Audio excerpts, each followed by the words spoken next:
So my name is Beth Fisher-Yoshida, and I am the program director of the Negotiation and Conflict Resolution program at the School of Professional Studies, Columbia University.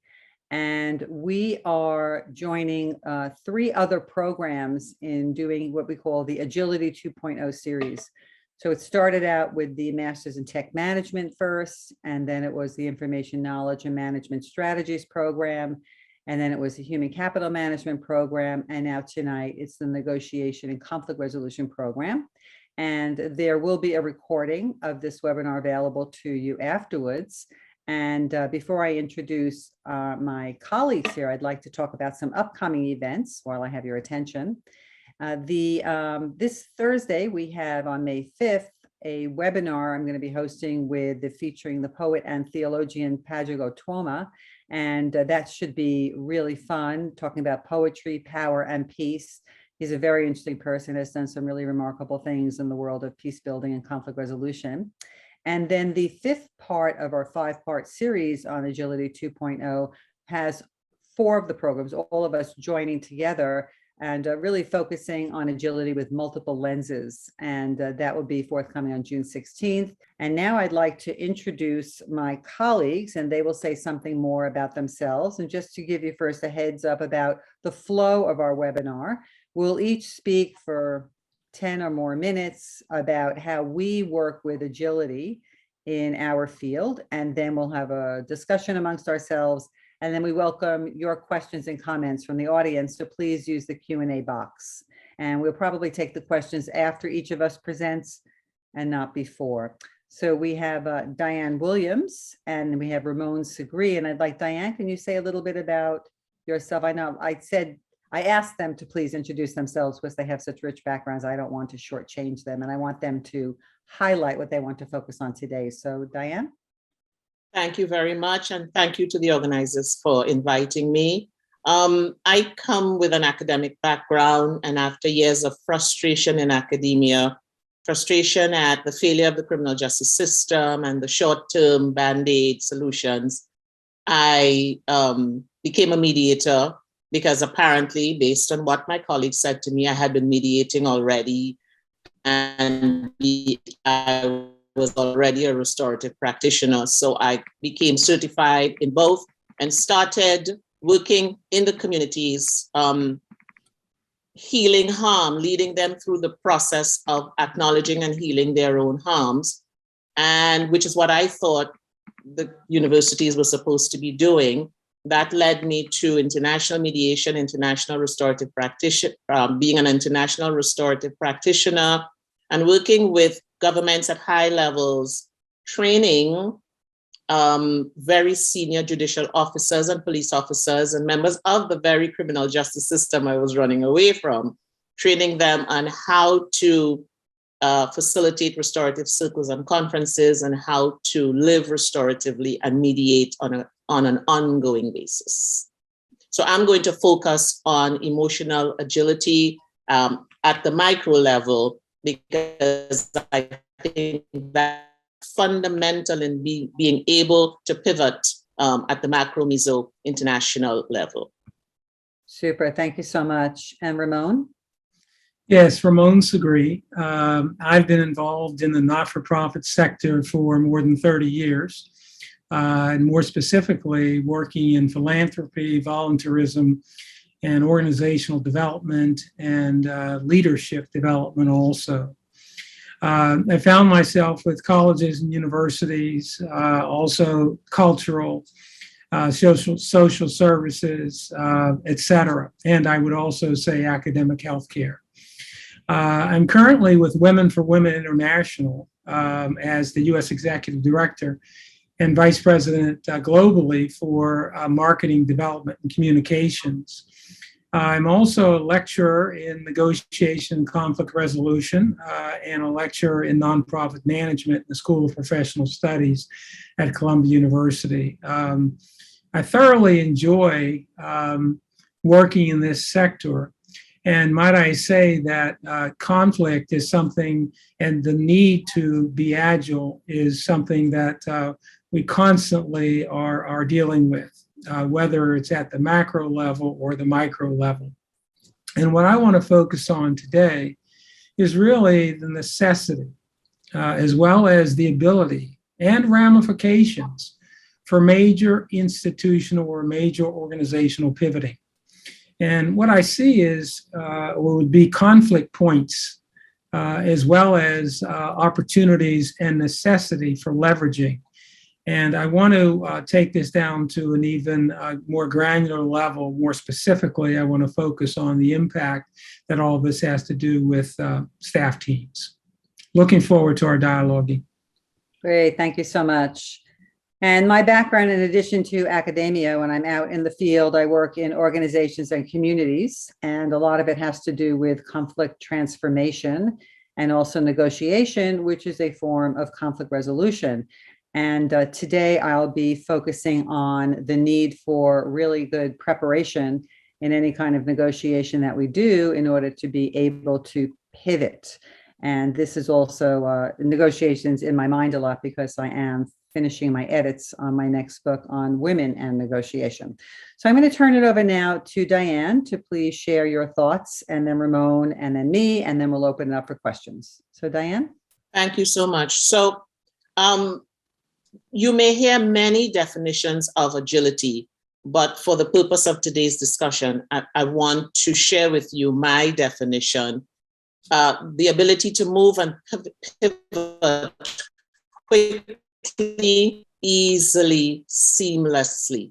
The ability to sense and respond to changes in the environment, both physical, actual, or otherwise. The ability to better regulate your feelings and thoughts. The ability to go into a situation, if you're asked to come and negotiate, facilitate, mediate, to go in without prejudice, without biases, without assumptions, and without presumptions. The ability to know when to pause and reflect and to actually do it. The ability to engage in honest self-assessment. This is particularly critical for mediation, restorative practices, and even international aid. For example, I get a call to be on the ground in a foreign country and find that the person, organization, or government that invited me is actually the oppressor. So I've been invited in because there's some ethnic cleansing, for example, take it. And I get on the ground and I find out that the actual person doing it, although they're telling me left is ethnically cleansing right. Really, okay, I come in with a program, an approach, only to find out when I get on the ground that the person who invited me, the group, the government, they are actually the oppressors. What do? You have to be able to control your emotions. And of course, the first emotion would probably be anger, shock, but you have to control your emotions and focus on pivoting immediately, because time is of the essence. If you move forward with the initial plan, you could cause more harm. And that's what you want to walk away not having done. So you have to be emotionally, physically, and professionally agile in that moment. And for me, I revert to using my restorative skills. I pull all the parties together and I ask carefully crafted, deliberately crafted questions to bring certain things into the open. It makes some people uncomfortable, and perhaps that is what is necessary if I am placed in a position of discomfort. So let me make sure I understand what you are saying. You're saying this, that, and the other, and you are saying this, that, and the other. You bring it out in the open in a restorative conference. And for those who've been trained in restorative conferencing, you know that the questions are geared to talk about the past, the present, and the future. What happened, what's happening now, and what do you intend to do about it? What would you like to see? So in that moment, the shock has to be short-lived, and you have to immediately start thinking about what do you do now, because you're in the space, you're in the face, their faces, and they're waiting for you to act. You also have to be able to accept responsibility for failure. Don't waste time pointing fingers. Don't waste time deflecting. pivot emotionally and professionally. Okay, it's happened. I'm here. They lied to me. What now? Be dynamic, know when to retreat, but be led by humility versus arrogance. A lot of the challenge that I've seen is when we go into a situation with arrogance. We know what's best for these folks. They want what we have, we assume. And so we go in with sometimes prepackaged programs without considering their actual needs, without involving them, without thinking about co-creation, without giving them the respect of asking them what they actually need. And that's why sometimes our footprint is so negative when we get in. We have to be flexible in dealing with complexities, because what we're going in to address more often than not is the symptom and not the actual problem. So we get on the ground with a solution to address the symptom. We get there and realize there's a deeper, sometimes historic or social problem that we had not anticipated. We have got to pivot. So what do we do now? We have to learn to tolerate stress and overcome setbacks, learn how to tolerate miscommunication, sometimes deliberate, learn how to tolerate misunderstandings, learn how to tolerate tensions and escalating levels of conflict, especially if we go into an environment where we are being used conveniently so that the rest of the world can see a box being checked, but the persons who invite us in don't really want a solution. They're quite happy with the status quo. So to do this, we have to have done some self-analysis, some self-searching. We have to be able to identify our triggers, both human and non-human, human triggers being key. If we notice that we always react a certain way to a certain thing, which results in another thing, we have to recognize our patterns and deal with them up front, so that when we're in a fluid environment, the triggers don't change our goals and our aims and our outcomes, and then we make it personal. So we must have acknowledged self, engage in ongoing self-reflection, acknowledge our triggers, particularly the human ones, see it coming, see them coming from a mile away, and be prepared to deal with them. So we also have to recognize that sometimes when we get into a situation, it will not be what we expected, which is why I call on my cultural competency, doing my homework rather than assuming I know what needs to be done and preparing a package without having considered the cultural context, the nuances. And I want to mention again that it's important when you find yourself in an awkward situation not to spend time deflecting or pointing fingers, because that's actually wasting time and resources. We want to influence with integrity in a transformational way, but to do that, we must also have transformed at some point in our journey, because if we are not aware of our shortcomings, aware of our biases, our prejudices, and we go in with colored lenses and we see what we want to see, and we offer solutions that we think are best when they're actually not. So we have to make sure that our perspectives are not fed by insecurity, needs or avoidance, or ego. And oftentimes it's ego and we don't realize it, which is where the constant self-reflection comes in. In the final analysis, we have to detach ourselves from our emotions. And I like to say, if you cannot eradicate the triggers, then learn how to navigate the triggers. We want to deconstruct, then rebuild situations with agility. To be agile as a mediator, as a restorative practitioner, as someone in international aid, we have to be agile within ourselves. We have to quickly recognize why our thought processes are going down this particular path. Oh, it's because that thing triggered me. And I know that because I've self-assessed, and I know that this particular thing triggers me. Okay, what do I do about that? Because it's coloring the package that I'm preparing for my client. It's coloring the attitude that I'm moving into this meeting with. It's coloring the attitude that I'm getting off this plane within this foreign country that has invited me to mediate. So emotional agility is key because it impacts all other types of professional agility. And I would cede the floor to my colleagues, and I'll be open for questions and discussion later. Thank you. Thank you, Dianne. Great. And Ramone? Thank you. And Dianne, thank you also for what you've been saying. I humbly say that as a fellow panelist. So much of what Dianne has been pointing out relates to what I'd mentioned earlier, and how I want to relate agility and conflict to people, more specifically teams in organizations.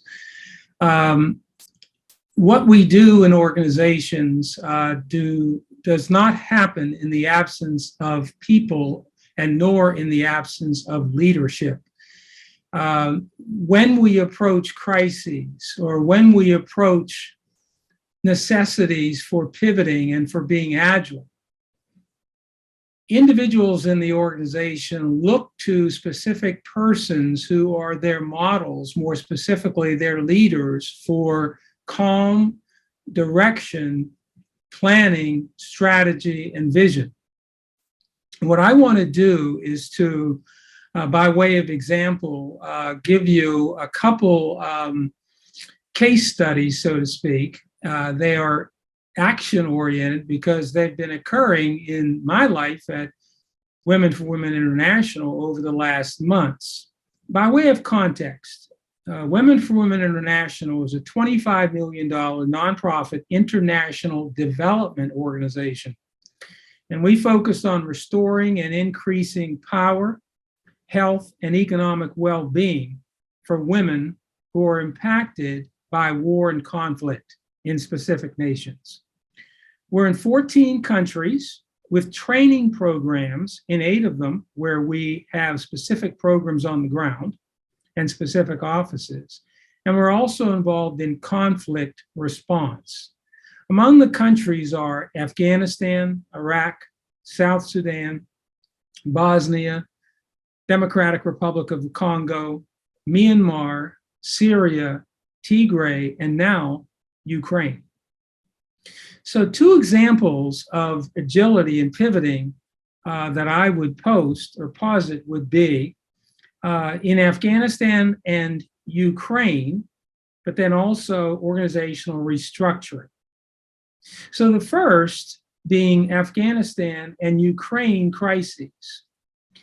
You know that last August, Kabul fell in Afghanistan, and it created a huge crisis for that country, and certainly in response around the world. The United States pulled back from Afghanistan. And now recently, early March, we've had aggression in Ukraine by Russia. These two episodes, so to speak, and that's minimizing it by saying that, potentially could have been predicted and might have been postulated by individuals or organizations, but frankly, the way in which they occurred and the veracity associated with them, we weren't really largely prepared for. What happened in our organization is that we have a program, one of our programs in Afghanistan, where we have training programs for women that I've mentioned.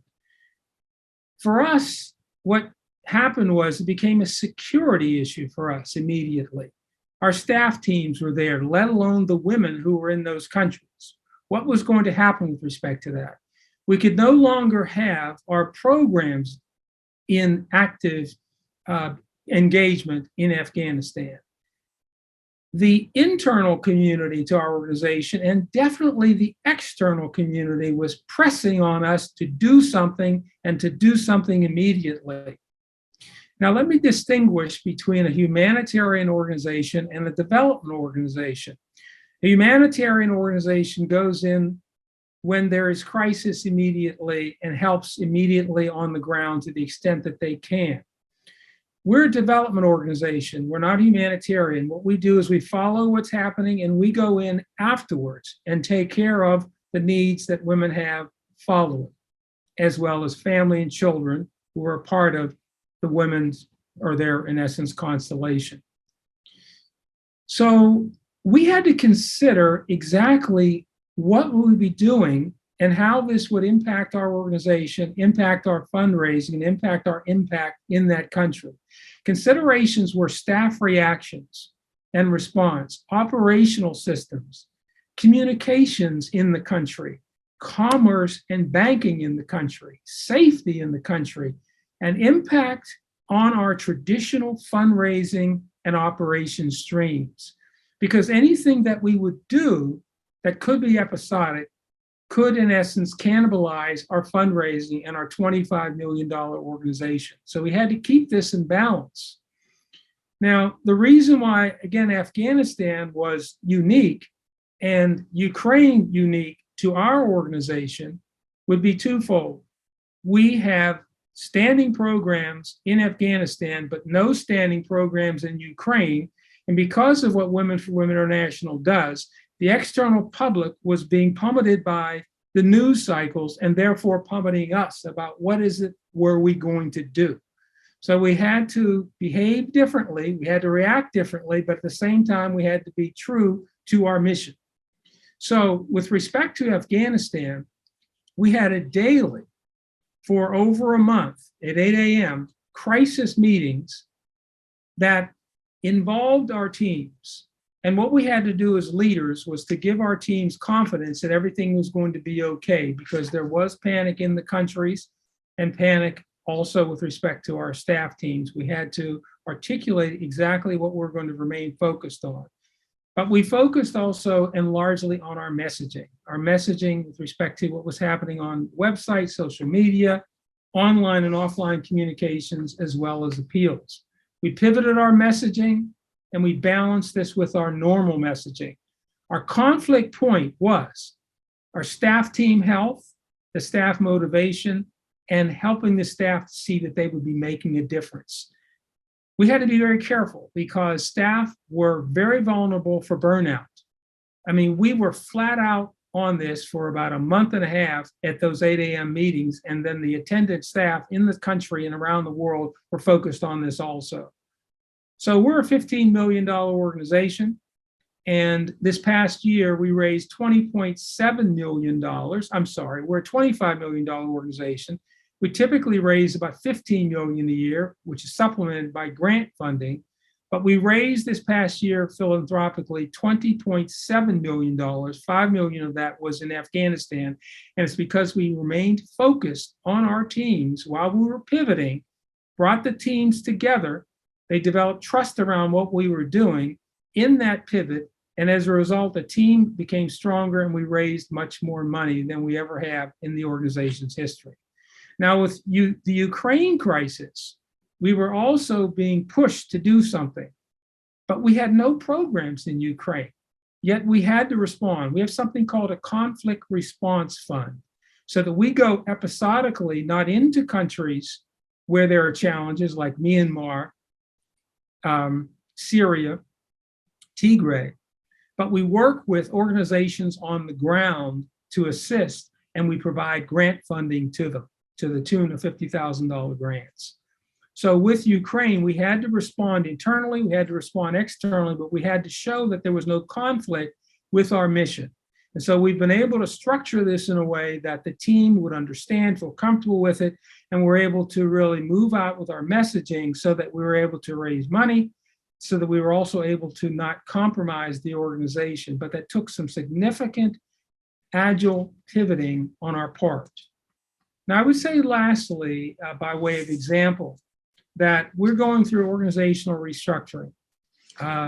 You may know that through colonialism, there's been a focus with respect to how the US, the UK, and Germany have been helping countries in the global South, such as the continent of Africa, but helping centralized in a way that the power was largely in the hands of those who aren't impacted by the challenges in those countries. And so we're restructuring, we're reorganizing to, in essence, streamline globally, but power locally and putting power in the hands of those in the respective countries. That's creating a real challenge and need for agility in our organization. And it comes down to, again, staff teams. Staff teams being confident in the leadership that we're going to move the organization in a good direction, that we're not going to be doing this oppositional to our mission. And one of the ways that we do this largely is to keep an ongoing dialogue stream with our employees. We make sure that they do understand that none of what we do, as I mentioned with Afghanistan, Ukraine, and now with our organizational restructuring, occurs without the teams. So what we do is we benchmark against people and the health of our people and how they are feeling. So we stay focused on that. One of the things that we've done is that we've had specific values that have been based upon empowerment, respect, integrity, and resilience. And in this restructuring, we've now added a huge one, which is people.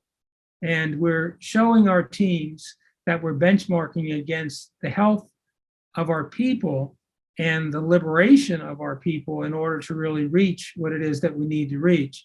We've learned a lot with respect to being agile, with respect to Afghanistan and also Ukraine, and also being able to pivot and be agile with our restructuring.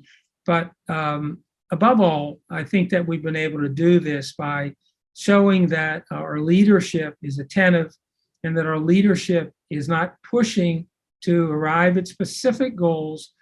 Our goals are liberation of our people, our staff teams, getting them what they need, listening to them, and having their voices be present. So I think going back to largely just to summarize that what happens in the need to be agile is necessity, as well as our ability, and what are our ramifications for our organizational pivoting. And our conflict point with respect to leveraging has to do with how we leverage our people. Great, thank you, Ramone. So what I would like to say, I'd like people to listen to in the context of what Dianne and Ramone talked about.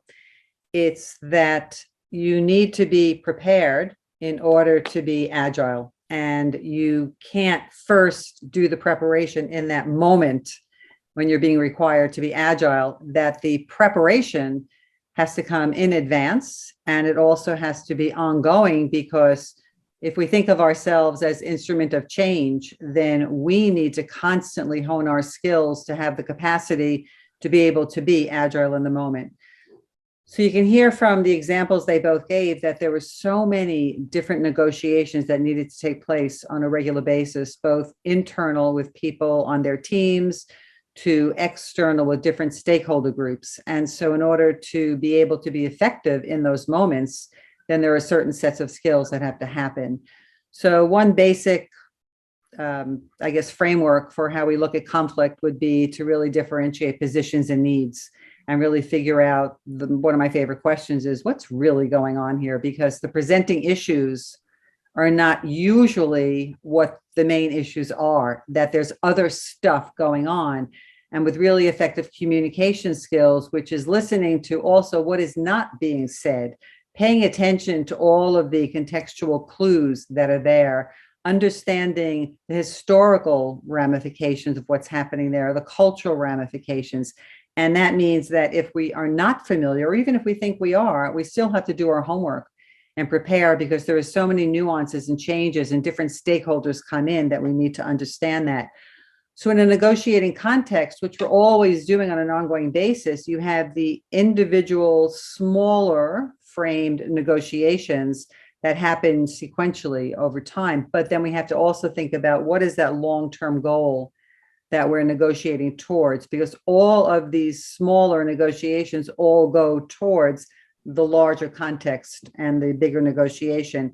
And I think sometimes people may think they failed because they didn't get what they wanted in one of the shorter term negotiations. But I say, it's really good to reframe what it is, that maybe you actually are at least opening up the dialogue, opening up a channel of communication. So even if you didn't end the negotiation with what you wanted, you've still established a flow of communication. You still established some rapport with the other party that can feed into getting what you need in that longer term goal. And I like to think of myself, I shouldn't flatter myself thinking I'm anything like Serena Williams, but when you think about how brilliant a tennis player she is and how she stands at the end of the court and she's ready to go wherever she anticipates the ball is going to be, that's the agility that I think we have to have in this moment, instead of being like a deer in the headlights because suddenly something happened and we don't have a clue what to do next, so that we shortchange ourselves in negotiation. And so one of the things I like to do when I work with different groups and individuals in a coaching situation is for people to plan different possible scenarios, because anything could happen. And I feel that the more we plan, it may not be any of those scenarios that happen, but by taking the time to plan those scenarios, we also develop confidence in ourselves that we can be agile when called upon, because we do have possible ways to go. Another way of being agile in the moment is to always have a stock question or phrase, 2 or 3 of them ready, so that when something comes at you that you hadn't anticipated, you can say, oh, that's an interesting question, or that's an interesting response. I'm trying to understand that. Can you tell me a little bit more about that? As surface and shallow as that may seem, it buys you time to regain your composure, and how Dianne was talking about the emotional, right? You have to, the emotional intelligence of a situation, emotional regulation that you have to have, because sometimes people intentionally try to put you on guard about, and they try to play with your emotions to get you a little bit emotionally unstable so that they can have an advantage in the situation. I like to think people always have good intentions, but sometimes they don't. And sometimes they have a good intention about what they want, but not necessarily what you want. So being able to buy yourself time to regain your composure in that moment is really critical. And so asking some kind of open question, which gets them talking and gives you a chance to calm down and re-regulate. Another thing would be that we all have stories that we carry with us about who we are as people, who we are as negotiators, who we are as communicators. And all of those stories that we carry come from the many, many influences in our lives. And so maybe the person you're negotiating with reminds you of somebody else. Maybe that particular issue you're negotiating brings you back to a different situation. Ideally, they bring you back to the good times when you were successful, but sometimes they don't. And you think, oh no, I'm not able to do something here. This reminds me of the time when I wasn't successful. And so we have to be aware, and that's where the self-awareness comes in, about being aware of all of these different stories, because there are many paths to get to where we're going.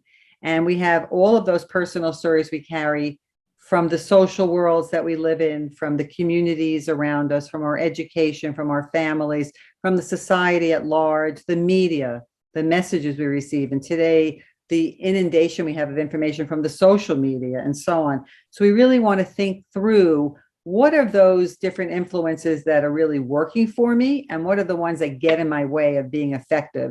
And I'm just going to get rid of the ones that are ineffective, that make me ineffective, and keep the ones that strengthen me and continue to build on that.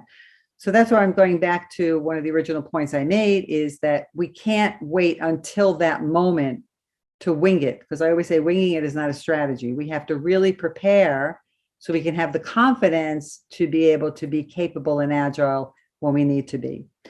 So that's enough from me. And now what I was thinking is we can just, any comments or questions we wanted to say to each other in reflection, and then open it up for questions from the audience. So yeah, I'd like to bridge on what you're saying, Beth, because we ask ourselves this question, which is, what have we learned?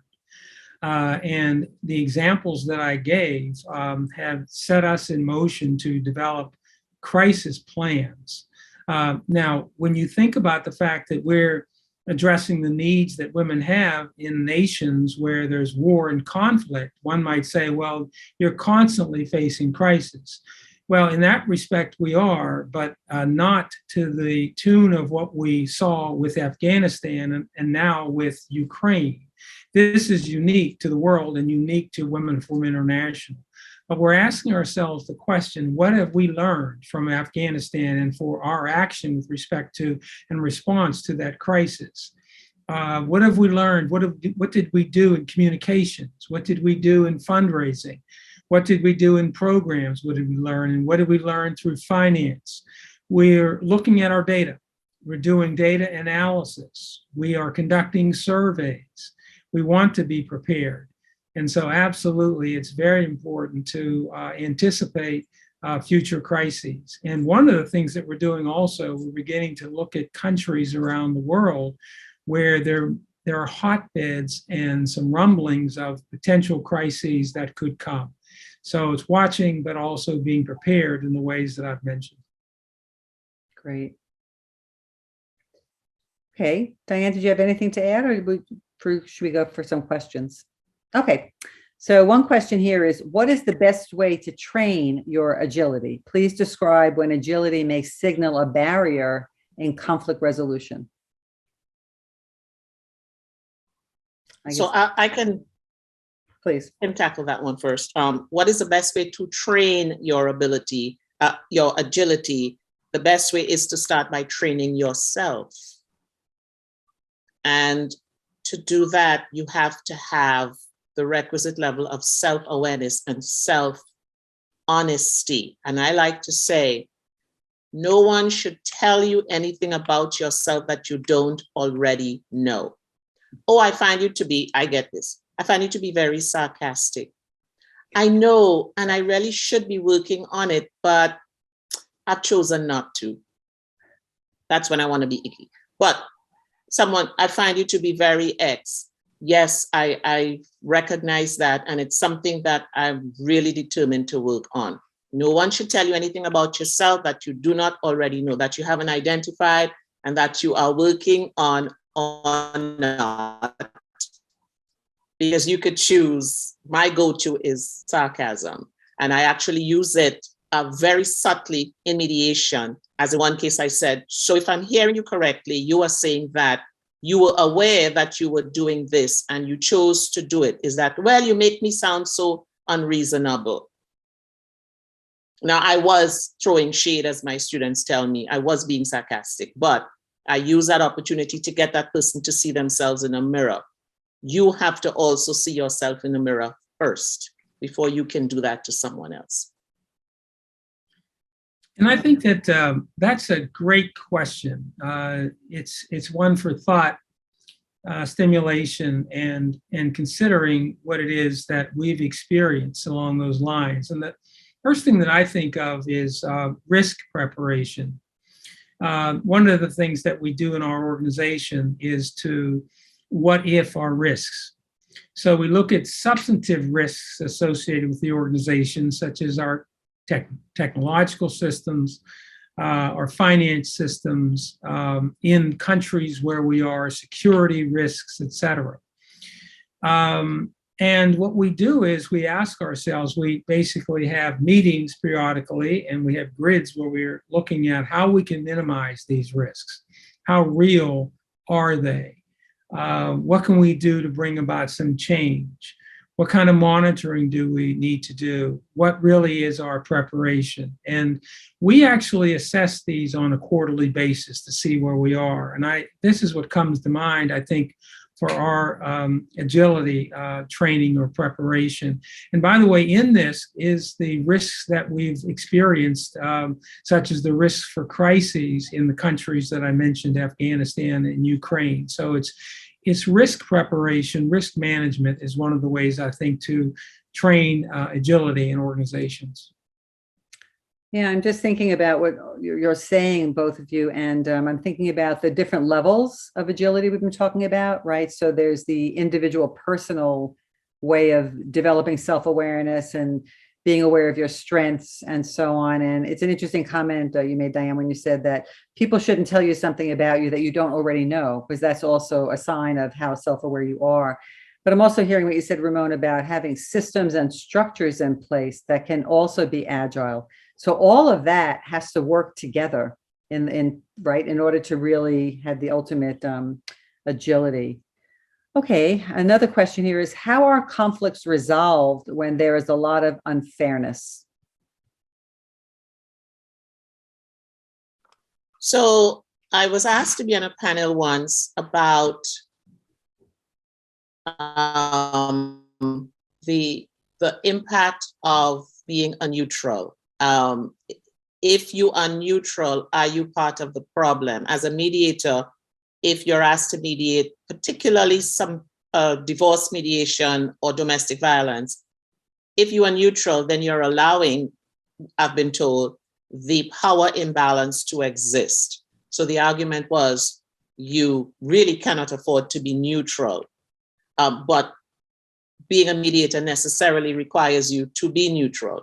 So I use my restorative practitioner's experience, and I ask seemingly innocently certain well-worded questions to parties to listen to each other. In a restorative conference, only the person who's on the floor can speak. That's been agreed on up front. So folks are forced to listen to each other. And if there's unfairness, then the questions that you ask as you prepare for the conference should be sufficiently well crafted to make sure that lack of fairness is on the table. So the person or the entities or the organizations, the governments, whomever, who are being unfair, if they are not aware of it, then it's your responsibility to make sure it's on the table so they are aware of it. And if they are aware of it and it's deliberate, then the goal is to find out what's in it for them. What is it that they hope to achieve? Are you aware of how it's impacting the other folks? What do you think is going to happen long-term if you continue to do this? What do you think you could do differently? And if you are up for change, what are you committed to doing going forward? Yeah, I think that some of this can be a real challenge when equity hasn't existed or hasn't existed in a uniform way. You know, we're fallible, we're individuals, we're human, we have challenges, and organizations suffer from what it is that individuals bring to those organizations also. So there's something that's on our minds quite a bit now, and that's diversity, equity, and inclusion. And that word equity in the center is really forcing us all to really take a look at really what that means with respect to the liberation of all and the voices of all. So it's tough to kind of get at equity issues when that hasn't been there. But we as individuals have to continue the drumbeat associated with that. And I'll tell you, when I mention our organization adding to our core values, people, that was a step forward for us, even though we do talk about diversity, equity, and inclusion. And we talk about diversity, equity, and inclusion, and we're around the world. And you know, one would say, well, that's kind of an oxymoron for us. But as I've just told you, we're going through a reorganization, really looking at how we're going to share power around the world versus having it be centralized in one location, such as in the United States. So we've got to stay at this idea of equity and really have that be a focal point for the organization as well as the individuals who are in the organization. It can be very tough, your question with respect to dealing with conflict and working your way through that when inequity has really been standard. But we all have to really work at this, and we have to change ourselves. We have to be focused on this, and we also have to have our organizations focused on it. Yeah, I think it begs us to question the whole role of development and development organizations, because the way we have historically done development is not necessarily equitable, right? So it really causes us to take a step back and think about what that means. The next question is for Dianne. It says, what techniques do you use to monitor your emotions in a difficult situation? Of course, Ramone, if you have techniques, please share them. Dianne? I am in constant conversation with myself, which helps a lot. And I've also developed this, sometimes annoying to my family, this tendency to anticipate. I'm always looking down the road and trying to anticipate. And sometimes it's what my mother might call a spirit of discernment. I don't, that just doesn't sit well with me. I'm going to observe it just a little bit more, so that if I am correct, then the level of blindsiding is less than if I totally had no concept that this could possibly happen. But a lot of it has to do with anticipating, engaging in constant self-assessment, constant conversation, recognizing my triggers, and acknowledging that I'm going into this situation where there might not be a person who will trigger me, but there might be a situation that will trigger me. For example, anything to do with children and senior citizens. So therefore, if I'm going into a situation where I'm dealing in a village with 70% of the villagers are senior citizens, I have to be emotionally and mentally prepared for that. And that's where I talk to myself. Yes, it's going to be difficult, but you're going to make a difference. So stay focused on the difference that you can make and not on the emotions that the status might bring to you. Yeah, though the question was directed to Dianne, thanks for the invitation, Beth. I think this causes me to reflect, and the word is reflection. So, we hear typically sleep on it, or take a deep breath, count to 10, etc. These are very important things because clearly as leaders, we need to make decisions, and individuals, we need to make decisions, but we have to be very careful about making decisions that can haunt us and hurt us, haunt others and hurt others also. Now, Beth will know that in the adult learning field, there's something called triple loop learning. And it is a reflection loop where we are questioning what it is that we're thinking. We're reflecting on what it is that we're observing and thinking. But we go beyond that and we evaluate that. And the triple loop learning is evaluating it even further. And this doesn't necessarily all occur in one instance. And we each know that when we get a good night's sleep and that sun comes up in the morning, we do think and feel differently. And we've had an opportunity to explore various thoughts that we have through even our dreams. So it's this reflection that's important, that pause that's important. And as my father used to say to me, keeping things on an even keel, regardless as to what's happening around you, et cetera. You must keep things in yourself quiet, and those around you and as leaders, we must also. Yeah, I totally resonate with what both of you have said. And I do want to say another piece. So being emotionally agile or being in control of your emotions doesn't mean that you don't let people know that you're not happy with something, or it doesn't mean that you don't let people know you're upset, right? It's really about how you convey that message that makes the difference. It's really about the how. Because if we are not in control of our emotions and we have these emotional outbursts, and then actually I think we just take 2 steps back. We've gone further back from where we started, and that's really the opposite direction than where we want to go. So the manner in which we share our emotions, I think, is really important. And then really talking about the behavioral attribution that somebody's done, what they've done or said, that's causing the reaction that you're having, right?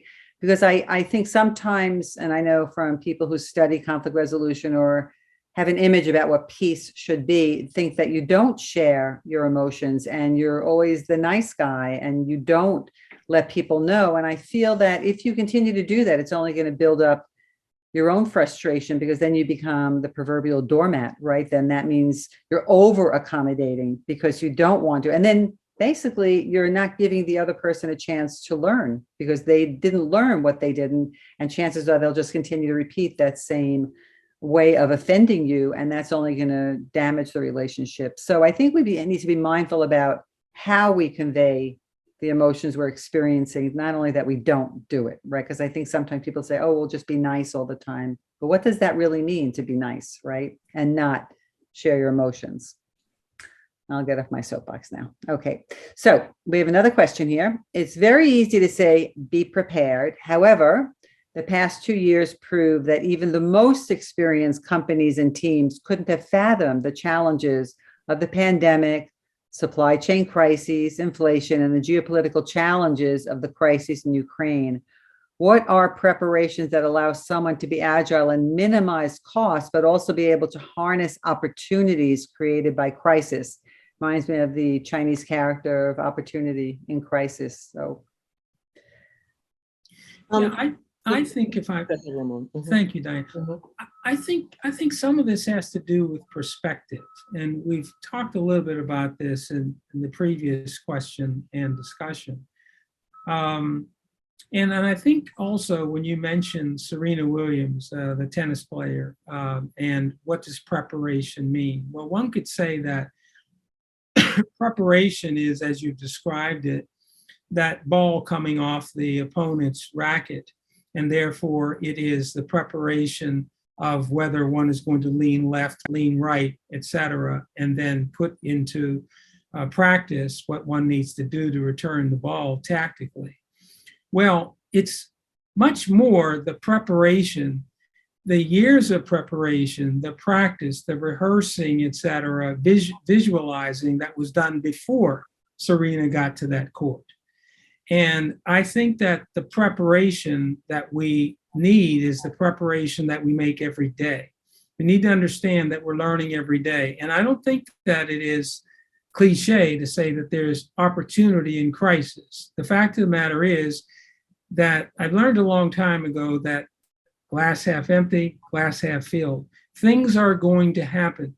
And we must basically, quotes, take advantage of the opportunities that we see in whatever is occurring. When we look at the pandemic, we can look at the fact that the world is changing, but how it's changed in some ways in terms of us adjusting that have been very positive and opportune for people, such as maybe a 4-day work week, not having the costs associated with commuting, any number of other things, organizations downsizing their real estate, et cetera. There are a number of things, but I think I could wax further with respect to this, but that's my input on that question. thank you. Dianne? About 5 years ago, I was on an international team with someone who made a comment in one of our meetings. And this is what that person said. For the past 35 years, my job has been to assess risk in certain countries all around the world. And all the risks that I have assessed in other countries, I am seeing it today in the United States 5 years ago.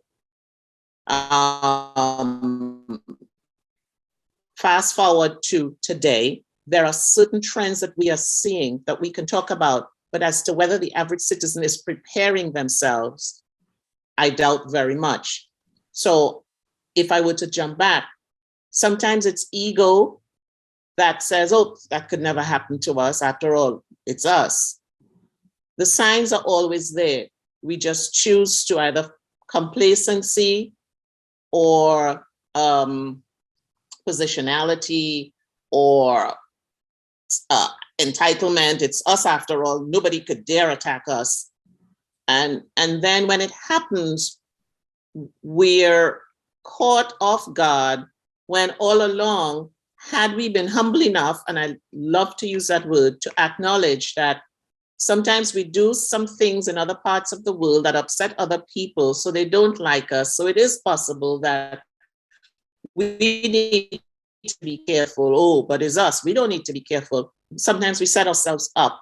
And right now there are some trends that if we were really cautious and forward thinking, we could be preparing for, but I doubt very much if we are.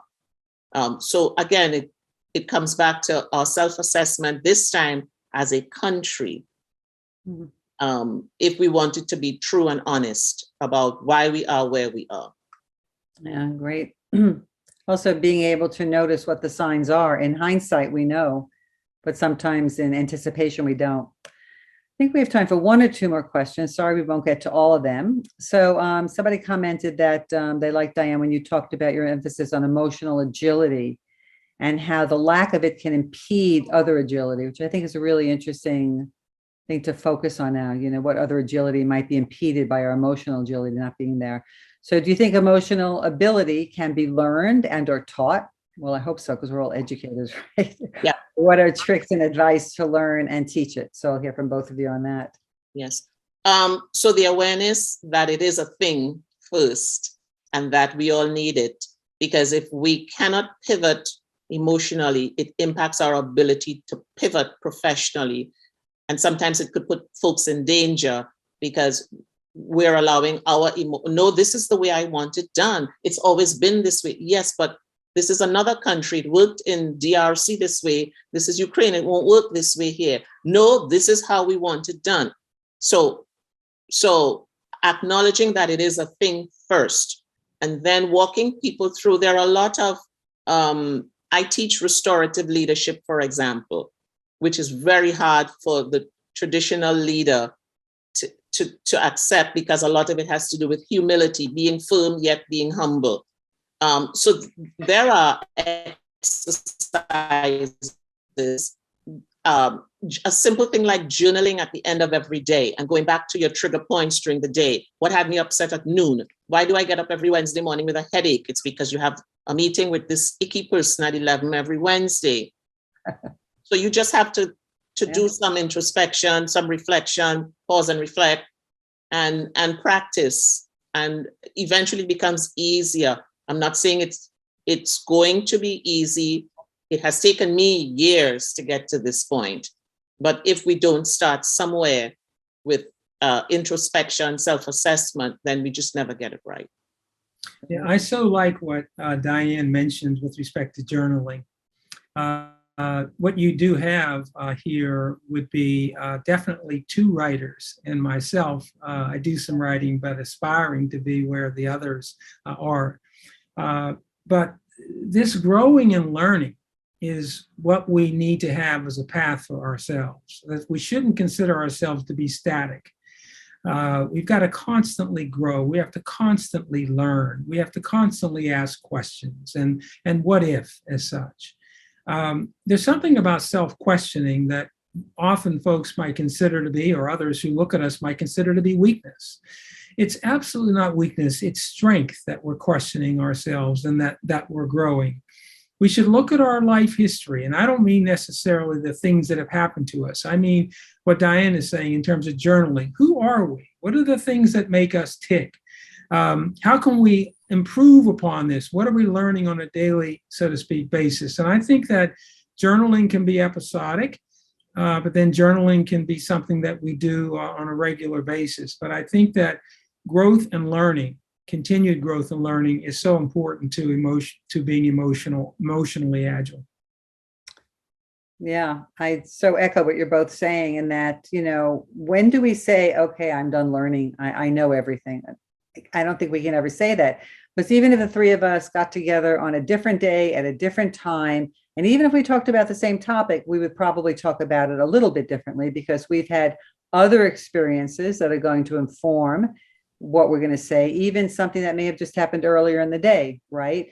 And when you mentioned about, you know, getting up in the morning, when you interact with certain people, you can just feel where it's some conversations, and even the anticipation of them, are generative and you look forward to them and they're energy giving, and others you just dread and you can feel your whole body just tensing up, and that you don't bring your best self there. So of course it's like just an energy sap, just takes your energy away. And going back to both of you talking about, the self-awareness is so critical, because I think a lot of people I interact with in a professional way don't, and personal way, don't know even what their triggers are.